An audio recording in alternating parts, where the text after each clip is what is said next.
Jadi pada hari ini saya merasmikan Mesyuarat Agung Tahunan Presma yang ke-21.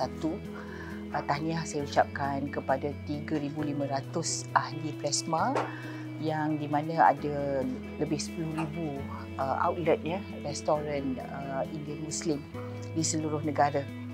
Jadi seperti mana yang kita tahu dan rakyat Malaysia tahu, Presma dan kedai-kedai Indian Muslim ini sinonim dengan tempat lepak, tempat restoran 24 jam, tempat orang berkumpul, dan ianya dan daripada sejarah-sejarah nasi kandar dan sebagainya, itu semua merupakan landscape dalam masyarakat Malaysia pada hari ini.